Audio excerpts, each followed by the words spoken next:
This is my very first sail with Novalis, and we have a following wind, and they're going back down towards the south, and it's pretty slow, but I'm using the Genoa only. It's a very, very big jib, and so it's that's rather interesting. So it's yeah, I'm making progress. It's going slowly, but it doesn't cost out. And obviously, with I think the engine's wrongly angled. That's probably why it. Yeah, well, it's something I'll have to think about when I get home to do some adjustments. And so we are sailing. It isn't a strong wind, but it's a very gentle following wind. So this is something to celebrate. The first time this sail has been full of wind for I don't know how many years. But she's doing well. I'm pleased with this boat. I can sleep in the cabin. I can get a decent amount of comfort, and yes. I went to the sailing club, and he gave me two nuts, but unfortunately they were 12 millimeters rather than 10 millimeters. But anyway, I'll find a Dura solution for that. But I might not need to beaching legs again, as I'm going to the port of Dinan. So there I just tie up to a berth. So bye bye Saint-Malo for a little while. And there's the sailing club over there, that was the sailing school, FFB, a venerable institution.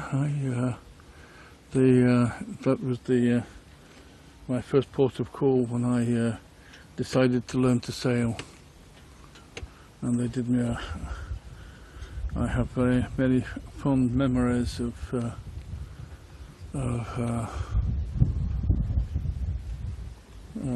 those who taught us. I think we're just about on the. I think we're just about on the verge of wanting to jibe. Right, I better jibe. Okay. I've hoisted the main, and we're now. I'm butterflying with the following wind. There's very little wind, but it's not bad. Making a decent amount of progress under sail, and not too bad. It's a very big jib compared with Sauron's jib. Sauron it's a very small jib because it's with it being a Gunter rig. This is a Bermuda rig. It's a very, very slightly fractional sloop, but the jib goes up much higher, so I can get quite a bit more wind, which is useful for this rather sturdy, heavy hull. So I've got the legs up, and as we get down towards Dinan,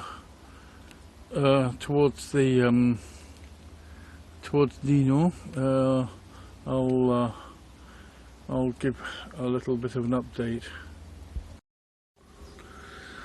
I'm still ghosting along. There's hardly any wind. but it's what little there is from that direction there, directly from Saint-Malo.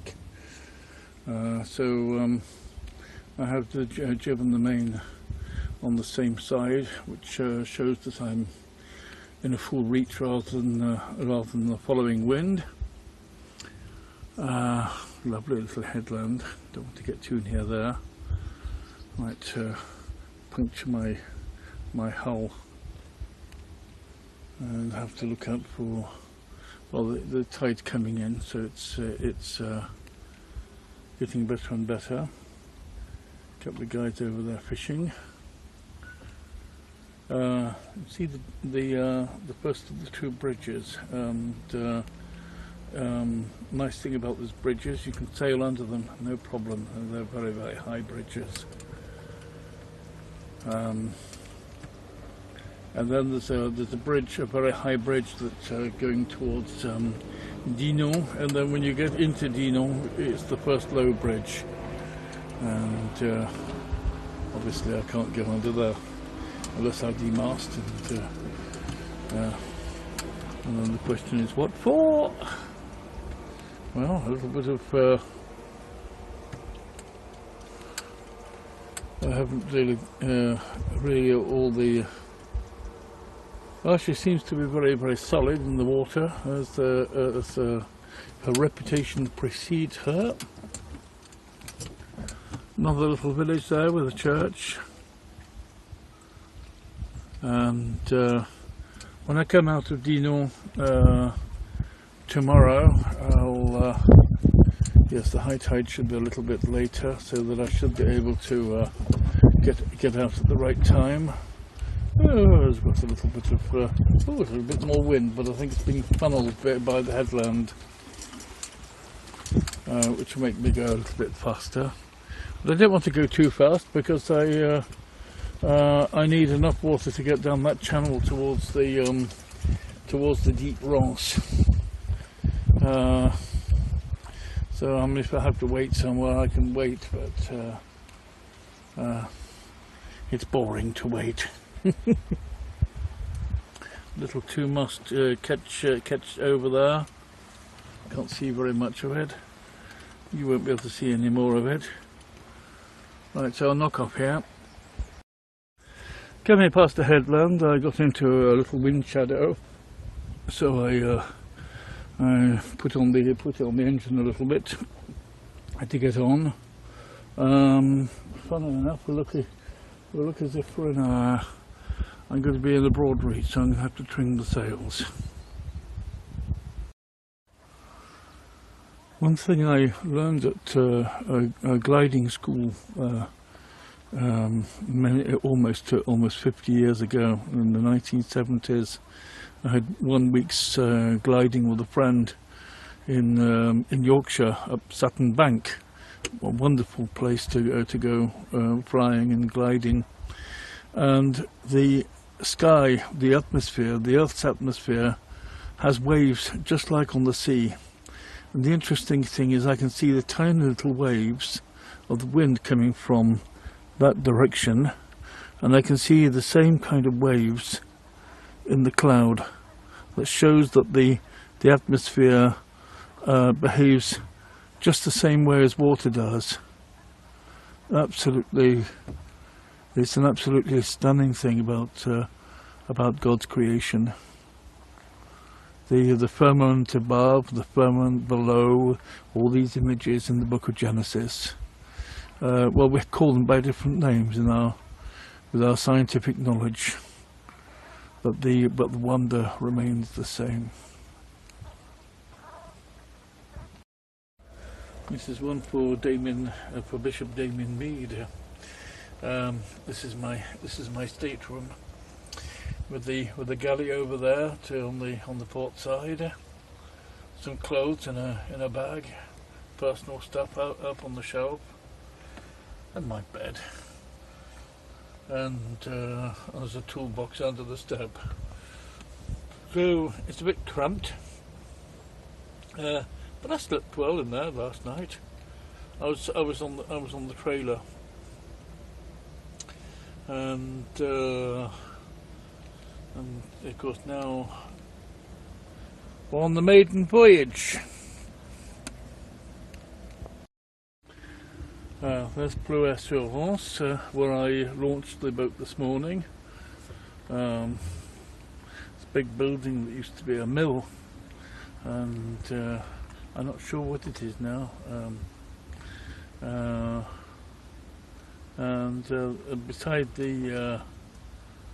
Beside the launching ramp, there's a little restaurant.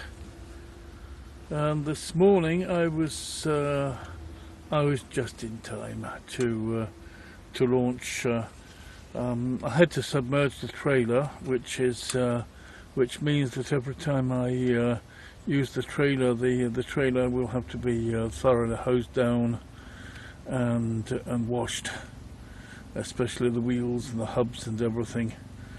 And hopefully the bearings won't get spoiled. There's another catch. 2 green sail covers.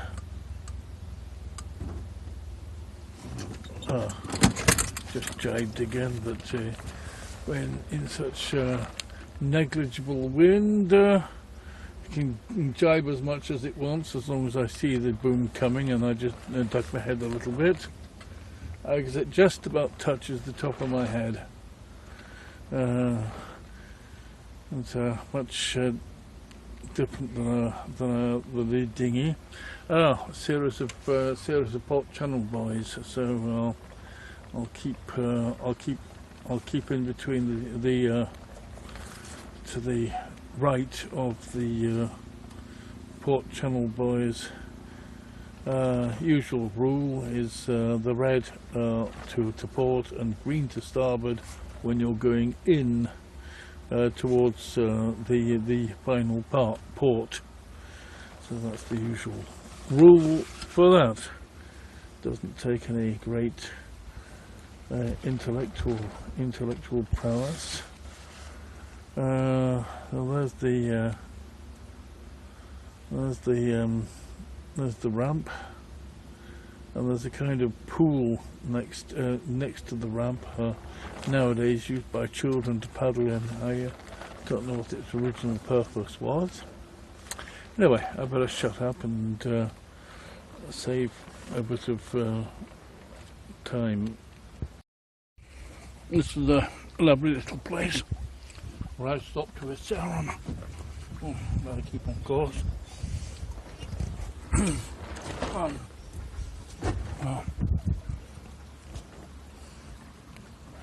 Little wooden pier. Oh dear, turning. Yeah, there we are. A little wooden pier and a nice long keel boat beached up there, and just a few little houses, just quiet people, and that's and now I'm heading down south. Oh yes, I'm going to have to go over towards the other bank to keep within the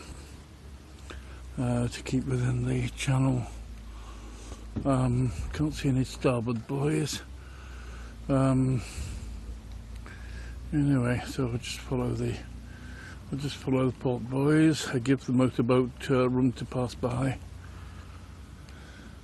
Absolutely beautiful. The autumn hasn't really started here. It's still all rich green. 1 or 2 slight tinges of yellow. But what it'll be like in 2 weeks' time, that'll be completely different. But I won't be here. I'll be back home. So here comes the motorboat. I'd better be attentive. There's that rather nice castle up on the headland. I don't know who it belongs to. It's obviously a private residence, and behind it is Rance. So I'm following the buoys, and like that, I'm sure of having a nice deep channel to because we're nowhere near yet the high tide. Anyway, I'll get ready for this motorboat. So bye for now. It's quite odd to see the Port Channel buoys so close to the edge, but of course it's a deep channel. That's why. And there's a very gradual sandbank or a mud bank that comes in from the and actually you can see the channel, you can see where it's deeper, and where it's a lot shallower. There's a keel boat that's just past me, and he's observing very rigorously the channel. Well, I'm more or less, because I have about 60 centimeters draft. He would have something like 1.5 meters. So if he can go, I can go. And right, well, we're going to curve around here, and I'm probably going to, the mainsail's going to jibe in a moment. This is very, very interesting, this little building here. It's obviously an old medieval mill. I don't know if it's still lived in. There's the jibe. Where she goes. There's very little wind, so there's nothing to worry about. Little wooden building with it could be lived in, but it's very remote. So all the water comes out through there, and the mill wheel is still there. I don't know if it's still operational.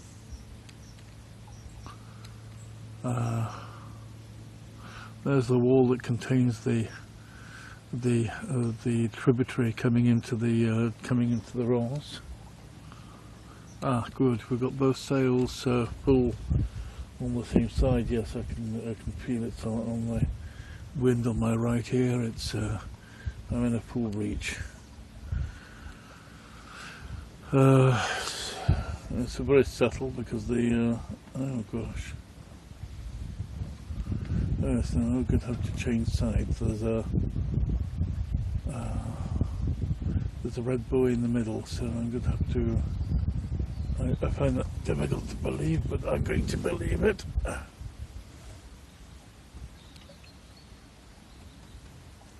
Yeah.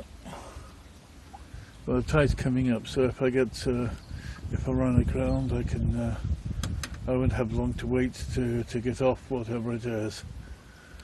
Yeah, he's doing very well.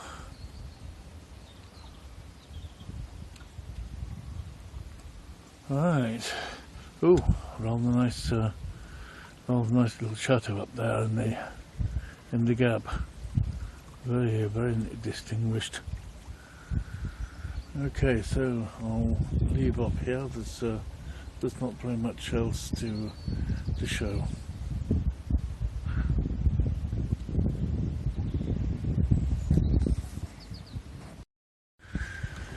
I just ran aground, but I was able to get myself unstuck with the engine. It's all soft mud here, so it's yes, it's there you can see a lot of it there. There's soft mud. So I switched the engine off again, and I'm back under sail. There's a big house. I already mentioned that in my journey up here with Sarum last July. Same route, different boat.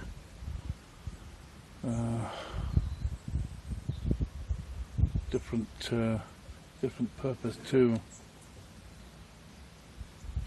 Right. Okay, I better concentrate here because the channel's narrow.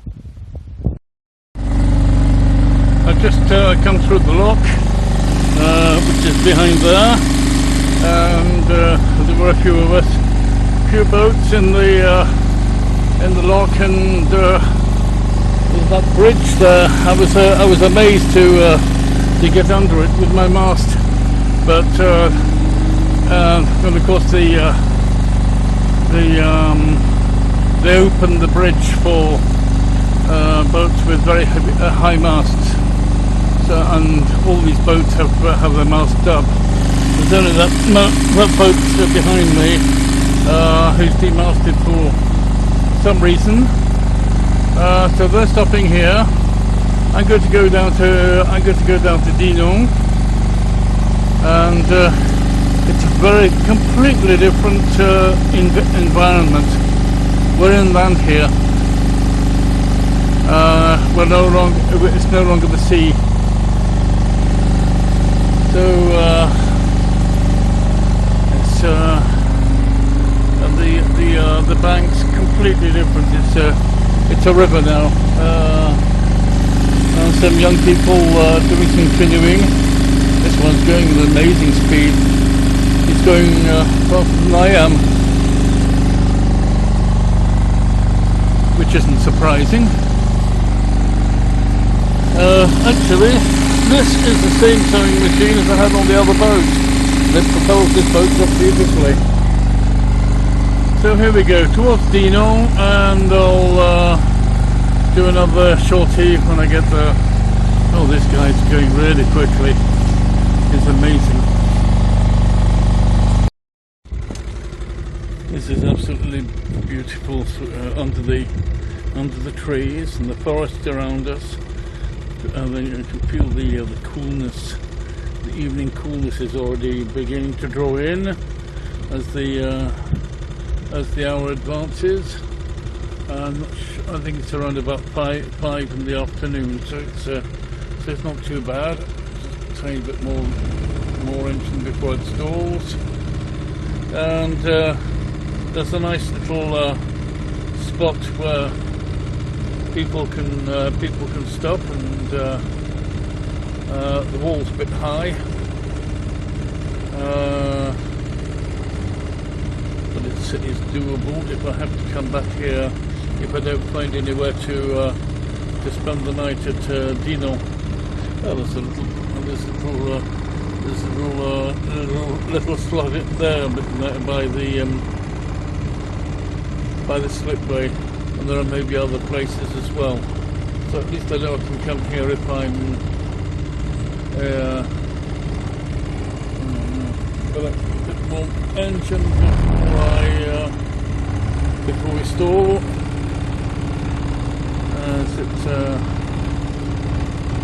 Alright. So nice forest, place where people come and walk, and in their vehicles, and others who abandon their boats. These are terrible. There's one there, it's open. Terrible. Anyway, let's see. This is one reason I wanted a trailer sailor, so that I could bring the boat home and not run the risk of getting fed up and leaving the boat in some distant port where it should just be abandoned. Right, well, I'll get on towards Dinan. In this machine-like world, who could imagine finding such countryside by a river? Just virgin forests, and a field, which is obviously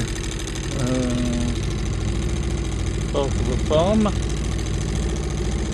and these banks completely wild, and there's a bird of some kind, possibly a predatory bird. No, long beak, perhaps a heron. Oh, I'm just about to run into the bank. The banks of green willow. Yes, make the title of a song by George Butterworth. Amazing how things get associated in my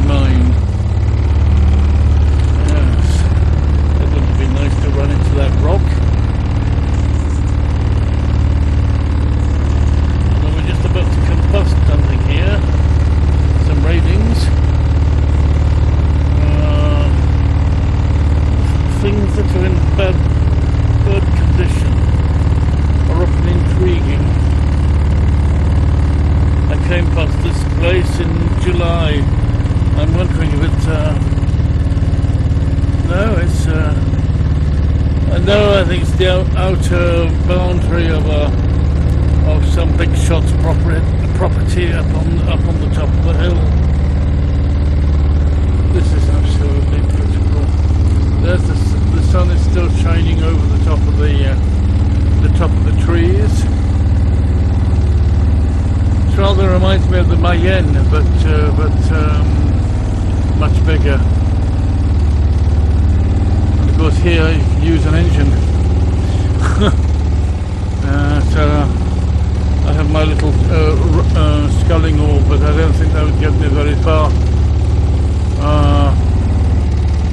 Other than just around a port or something like that. There's somebody's canoe, and some looks like a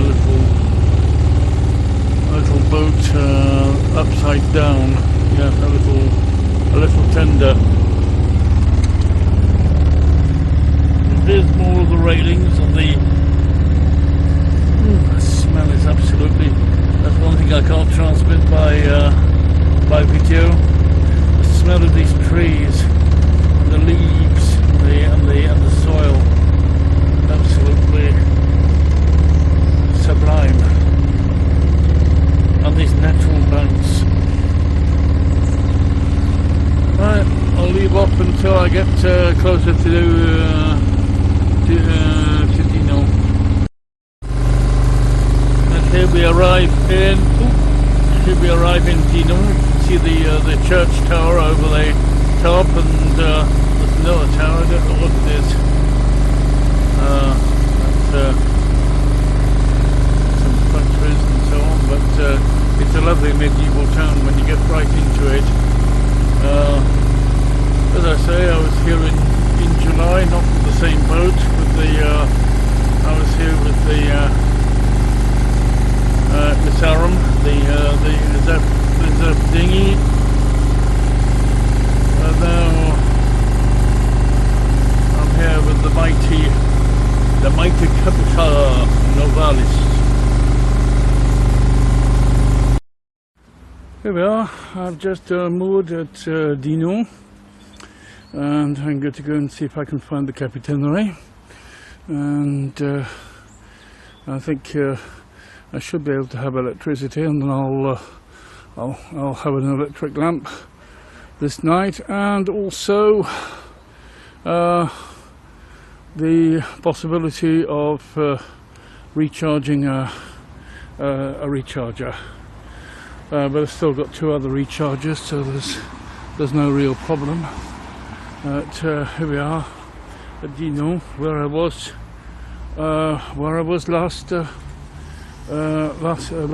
July. That great big bridge over the top. Oh, it's a road bridge. I can see cars coming over it. And there's a small medieval bridge. And that's the limit for navigation for anything except boats without sails. Okay. So I'll go to the harbour master's office, the Capitainerie, as it's called in this country, and I will certainly have to pay my due for the night, and maybe have electricity. Oh, I'll keep the thing running. Bed and breakfast, house to lies, and so it's just up here. I'm very intrigued by the shape of these windows in the building, and the same thing for the gateway.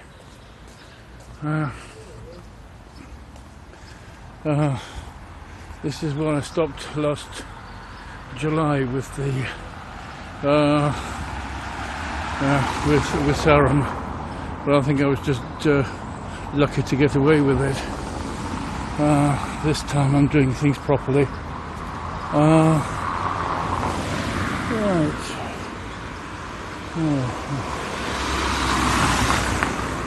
Right. Something to avoid getting knocked over by a car. Bureau du Port. Let's see if it's open.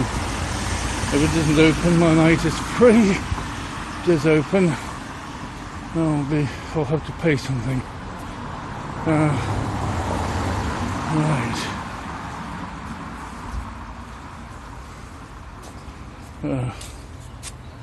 Right. 16:30.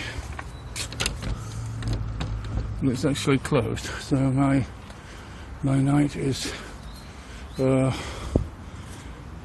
try the electricity to see if it works, but I don't absolutely need it. Right, so this is where I was. Oh yes, aboard de Rance, a lovely big house. And there's a restaurant over the road. I can smell lots and lots and lots of lovely things. I think I might see if there's something I can afford. Right. So I'm going to go back to the boat and get one or two things. And put one or two things away, so as not to attract thieves. This is a few. This one's a. Oh yeah, this one's a catamaran. Big one. Well, not a very big one. That's a bigger one. Actually, I saw this one in July. I think it must be based here. Well, it's Saint-Malo. I'm based in Saint-Malo too. As far as the boat is concerned. Oh yes, that wouldn't be very easy to winch a boat into the boat in now, but at least I don't need that. These are boats for teaching. Oh no, they're for hire. People can hire them. And they can go onto the bridge and go wherever they want. Well, ponton strictement réservé aux plaisanciers. Well, I'm exactly that. So, back to the boat. I don't know if these gates are locked at any time, but it's easy enough to climb over. If they do get locked at some time. Right. Well, yes, usual camping campsite type of socket, which I have an adapter for it. So I'll say goodbye for now and see you later. This is one of the most incredibly beautiful medieval streets of Dinan. Some houses are 18th and 19th century, but most are probably 15th, 16th century. That's probably, no, I think it's a residential house. I think it's a house. This place is quite amazing. That was used for drying fish or something. I'm not sure what exactly. It's absolutely amazing. And then this other house. I won't film it closer than this because you can see through the windows and it's a private house. So I'm not going to make that mistake. And then there's oh yeah, it's very ordinary. And so anyway, this gives an idea. It's just the same stone as no, not quite. It's not quite the same granite as in the Mayenne. And there's a brasserie here that where I've ordered some fish and chips, English style. So I hope I won't be disappointed. It cost me €15, and this is amazing. Ah, merci beaucoup. Voilà, très bien. Merci beaucoup. Bonne soirée, vous aussi. My fish and chips have just been delivered. It smells good. And that's another lovely building here. It's a bakery, and I think that's something. And the little bridge just over the road.